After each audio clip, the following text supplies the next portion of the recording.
gastric cancer, a type of cancer which is often less discussed among the other cancers, but the incidence of the gastric cancers are increasing day by day. Moreover, if we consider the entire India, then we will see that the highest percentage of gastric cancers patients are mostly from the northeast part. Among them, the state of Mizoram actually has the highest number of gastric cancer cases.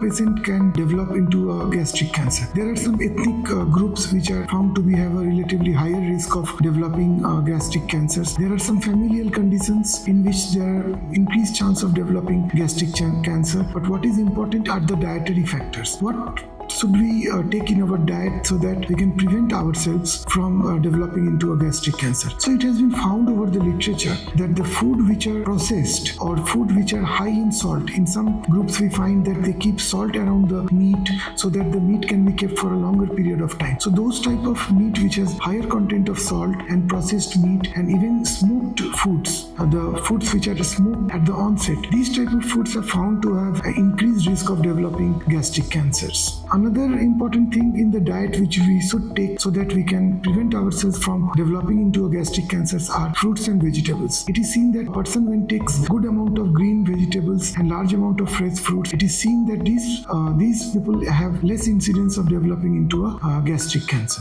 Another important risk factor is the infection. What infection? There is a bacteria called Helicobacter pylori. That is the bacteria which chronically infected in the gastric mucosa can later develop into a gastric cancer. So H. pylori infection, dietary factors, and obviously smoking and alcohol. These are the important risk factors for developing gastric cancers.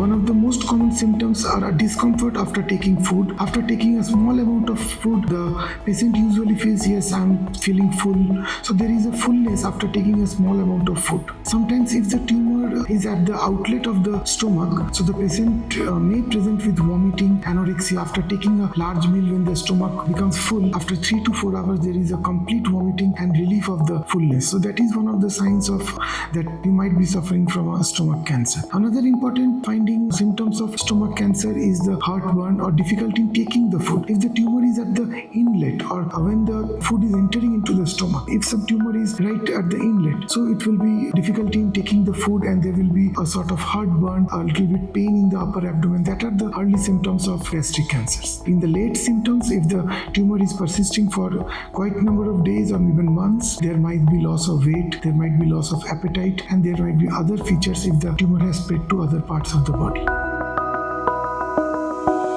So how can we diagnose? So we must do a GI endoscopy. Endoscopy is the most important part in diagnosing a stomach ulcer or a stomach tumor. So we can diagnose, we can see the tumor, we can take a small, if there is a tumor, the endoscopist can take a small biopsy from the tumor and then that biopsy specimen is sent for a histopathological examination. If the biopsy report comes out to be positive for gastric cancers, the next important step is to do a CT scan. We need to do a CT scan of the thorax as well as a CT scan of the abdomen and pelvis to look how far the tumor has spread, whether it has spread within the stomach or it has spread to the parts which are away from the stomach. In that case, the tumor goes directly to the stage 4 cancer. So CT scan is a very important part of staging of gastric cancer. After staging the gastric cancer, if the tumor is found to be within the stomach, it is not metastatic, then surgery and chemotherapy, these two are the most important part of the gastric cancer treatment. In surgery, what we do is the tumor is in the distal part of the stomach, in the later half of the stomach. So what we do, we remove a partial, we do a subtotal, or we do a distal gastrectomy along with all the nodes. Nodes are the most important part of gastric cancer, where the cancer spread to the surrounding glands and the nodes. So as a part of this gastrectomy, we need to remove all the regional nodes in which the cancer might have spread. So removing the tumor as well as the nodes, these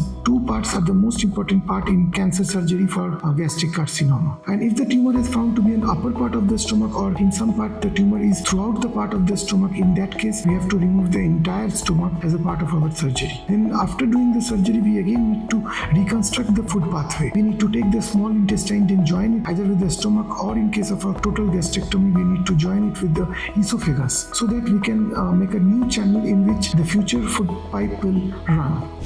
After recovering from surgery, it has been advised that because the stomach has been either reduced in size or has been totally taken out, it has been advised that after doing surgery you take small meals so that suddenly there is not a fullness of the stomach, because the volume of the stomach after the surgery has been reduced. So it is advised that you take regular meals. You may take meals after every 1.5 hours so that you can get a proper calorie, a proper nutrition, and as well as you don't feel the fullness. So it is advised to take smaller meals at regular intervals. So after undergoing surgery, the next thing is to go for a chemotherapy. So while after surgery and chemotherapy, this actually completes the gastric cancer treatment. The survival rate after completing of surgery and chemotherapies are quite good. It is relatively around 70 to 80% in case of gastric cancers. In some cases in which unfortunately the tumor has spread to the other parts of the body, suppose in some cases it has spread to the liver, or in some cases it has spread to the abdomen or other parts of the body. In that case, chemotherapy remains the treatment of choice for gastric carcinoma in stage 4. In stage 4, surgery can only be required if there is an obstruction in the gastric pathway so that the food is not going through the stomach. In that case, we might perform a biopsy, a bypass procedure, so that the food can be bypassed and patient can take the chemotherapy and complete the palliative chemotherapy cycles and be good. So this is in a very short the important points regarding gastric cancer. So one has to be very aware in taking the diets, especially as we are moving forward toward modernization. This type of processed food, the smoked food, and the food which are processed and kept in salts for keeping it for larger periods of time, we should avoid taking those food and should increase taking fresh fruits and vegetables. Thank you.